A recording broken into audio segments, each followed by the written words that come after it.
Hello everyone, welcome to my channel let's learn with Yusra. Friend, कल हमने आपको Muslim law की टर्मिनोलॉजीज का पार्ट 1 कराया था। आज हम पार्ट 2 कराने जा रहे हैं। तो कल जो मैंने आपको लास्ट कराया था वो मैंने आपको कराया था तलाक तफवीज़, जिसे हम डेलिकेटेड तलाक भी कहते हैं। जिसमें ये होता है कि हस्बैंड जो होता है अपनी वाइफ को राइट दे देता है कि आप जब चाहो मुझसे तलाक ले सकते हो, और तो उसे विलंबित तलाक या डेलिकेटेड तलाक कहा जाता है। उसके बाद नेक्स्ट आपका आता है मेजॉरिटी। मेजॉरिटी की मीनिंग ये होती है, मेजॉरिटी देखिए इसमें मुस्लिम लॉ में जो होती है प्रॉपर्टी से रिलेटेड मैटर में अलग होती है, और हमारी जो वो है संपत्ति बॉडी से रिलेटेड अलग होती है। बॉडी से रिलेटेड एज जो है वो 15 ईयर्स है, और अगर प्रॉपर्टी से रिलेटेड एज देखते हैं तो उसके अंदर 18 ईयर्स है। प्रॉपर्टी से रिलेटेड कौन कौन से मैटर हैं, जैसे हिबा है, वक्फ है, हिबा, वक्फ, शुफा, इनहेरिटेंस। तो ये सब क्या है, ये हमारे प्रॉपर्टी से रिलेटेड मैटर है। उसके बाद जब हम आते हैं बॉडी से रिलेटेड मैटर, तो उसमें हमारे आते हैं निकाह है, तलाक है, महर, स्वीकृति, धर्मजिता। तो ये सब हमारे बॉडी से रिलेटेड मैटर आते हैं। ठीक है फ्रेंड, नेक्स्ट टर्म है आपकी तुहर। तुहर की मीनिंग है it is the period when the woman is free. जो वुमेन का मेंस्ट्रुअल साइकिल होता है, उसके बीच का जो टाइम होता है जिसमें वुमेन फ्री होती है, तो उसे क्या कहते हैं, तुहर के नाम से जाना जाता है। नेक्स्ट टर्म है आपका तलाकुल बिद्दत। देखिए इसे 3 तलाक के नाम से भी जाना जाता है। ये मुस्लिम लॉ में अब में इसकी इस तलाक की कोई जगह नहीं है। इसमें हस्बैंड जो होता है एक बार में ही 3 बार तलाक तलाक तलाक प्रोनाउंस कर देता है। ठीक है, और इसे तो गवर्नमेंट के द्वारा लॉ बना के भी वॉइड डिक्लेयर किया कर दिया गया है, और पनिशमेंट दिया गया है कि जो इस तरीके का डाइवोर्स देगा अपने हस्बैंड को। उसके बाद नेक्स्ट टर्म है आपकी इला।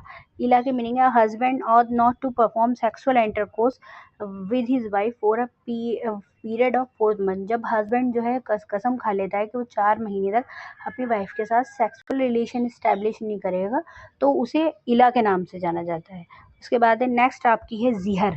जिहर की मीनिंग है wife, compare the wife under a prohibited degree of a relationship. अपनी वाइफ की तुलना करना ऐसे रिलेशन में, प्रोबेटेड डिग्री की जो रिलेशन आते हैं जैसे मदर है, डॉटर है, इस तरीके के रिलेशन में जब वाइफ का कंपेयर किया जाता है तो उसे जिहर के नाम से जाना जाता है।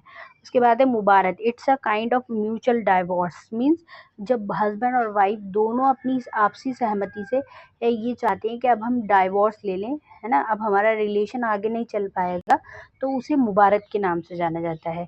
नेक्स्ट फ्रेंड्स आपका है खुला।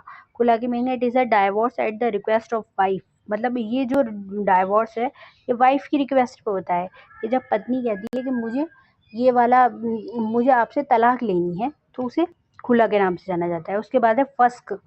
फस्क it means the cancel annul revoke, मतलब abrogate and abolish the marriage. जब ये लड़का और लड़की जो है दोनों वाइफ के ऑप्शन पे, मतलब वाइफ ये चाहती है कि वो इस मैरिज को ख़त्म कर दे, एबॉलिश कर दे, या इस मैरिज को बिल्कुल समाप्त कर दे।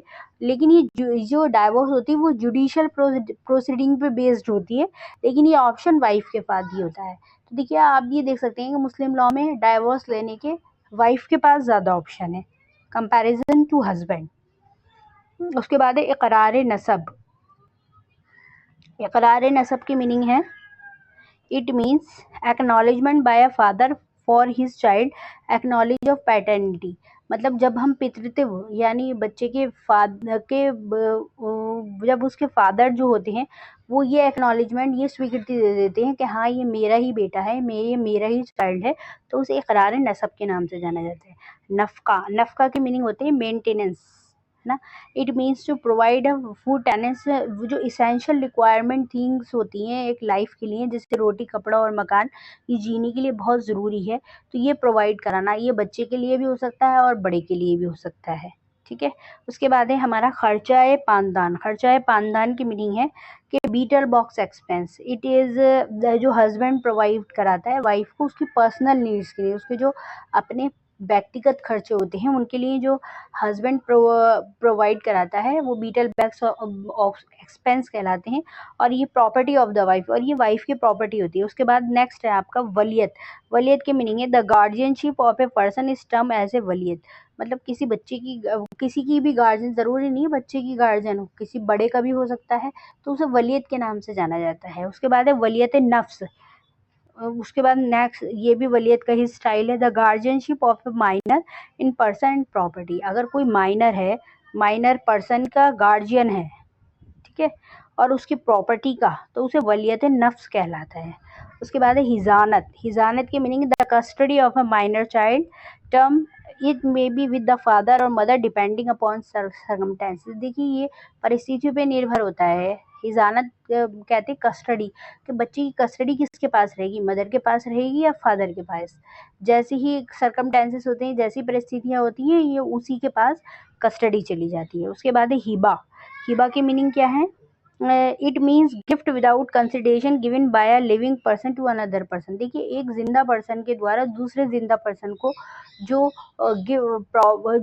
दिया जाता है वो हिबा होता है, ठीक है। ये कोई जब पर्सन की डेड हो जाती है, एक मृत व्यक्ति नहीं दे सकता हिबा, ना ही एक मृत व्यक्ति को दिया जा सकता है, ना ही कोई मृत व्यक्ति दे सकता है। हिबा के लिए एक एसेंशियल रिक्वायरमेंट ये है कि वो लेने वाला और देने वाला दोनों जिंदा होने चाहिए। उसके बाद नेक्स्ट टर्म्स है आपकी हिबा बिल इवज। देखिए हिबा के ही स्टाइल है ये।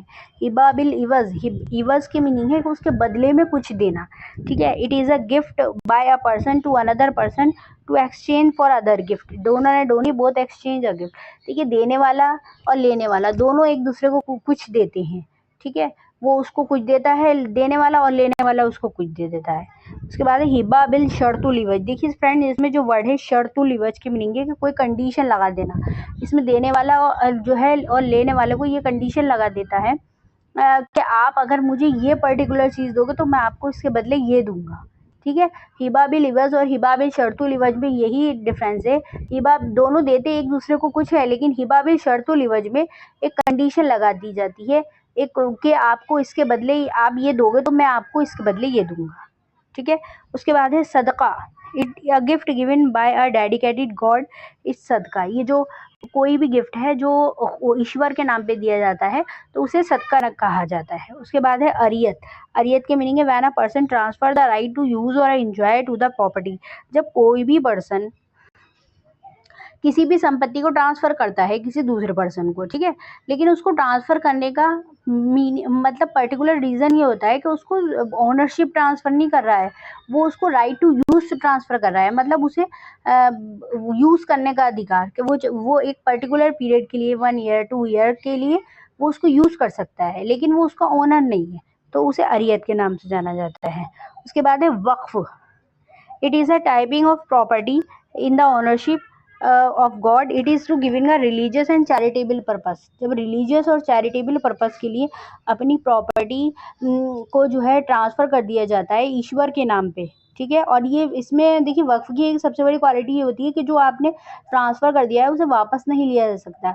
अभी गवर्नमेंट ने वक्फ प्रॉपर्टी अमेंडमेंट एक्ट 2025 भी आया है हमारा, ठीक है। उसमें भी कुछ वक्फ के जो रूल्स हैं रेगुलेशंस हैं उन्हें चेंज किया गया है। उसके बाद है मुतवल्ली। देखिए जो वक्फ प्रॉपर्टी की टेक केयर होता है, मतलब देखभाल होता है, उसे मैनेज करता है, उसे सुपरवाइज करता है, तो वो क्या कहलाता है, वो मुतवल्ली कहलाता है। ये फ्रेंड ये ना ये वक्फ है ये, और ये वक्फ की जगह ना ये जी लग गया है तो ये वक्फ है, ठीक है। उसके बाद है इजमा। तो देखिए इजमा क्या होता है, इट मीन्स कंसेंसस और opinion by the person knowledge who have knowledge of law. मतलब जिन लोगों को लॉ की नॉलेज है, मुस्लिम लॉ में जो भी लॉ बनाए जाते हैं, तो उन लोगों का अपना ओपिनियन, उनकी जो अपने थॉट्स हैं उसे इजमा के नाम से जाना जाता है। उसके बाद है पर्दा नशीन। देखिए फ्रेंड पर्दा नशीन वो स्त्री होती है, वो मुस्लिम्स में होती हैं ये वुमेन्स जो अपने को हाइड करके रखती हैं, ठीक है, और वो हर किसी से मिलना अलाउ नहीं करती, तो उन्हें पर्दा नशीन कहते हैं। उसके बाद है हमारा दखुल। दखुल की मीनिंग है it means consumption of the marriage by the husband और वाइफ। ठीक है, जब हस्बैंड और वाइफ की मैरिज हो जाती है तो उन दोनों के बीच जो फिजिकल रिलेशन इस्टेब्लिश हो जाता है तो उसे दखुल के नाम से जाना जाता है, ठीक है। उसके बाद है किताबिया। किताबिया की मीनिंग है, देखो a woman who follow an scriptural religion, जो किसी किताब को फॉलो करती है, जैसे कि बाइबल है ना, क्रिश्चियन लोग बाइबल को फॉलो करते हैं और जीव लोग भी किसी बुक को फॉलो करते हैं। तो इसमें जो आती है वुमेन आती है, और वो वुमेन या तो क्रिश्चियन होगी या जीव होगी। मुस्लिम वुमेन जो है वो किताबिया के अंतर्गत नहीं आती है। उसके बाद है फूस्टेज। फूस्टेज कहते हैं दूध भाई या दूध से जो संबंध बनता है, जैसे कोई लेडी अगर किसी बच्चे को फीडिंग कराती है, मतलब दूध पिलाती है, और उसका अपना कोई भी बच्चा है, तो उन दोनों के बीच जो मैरिज होगी वो वॉइड होगी, ठीक है। उसके बाद है जिना।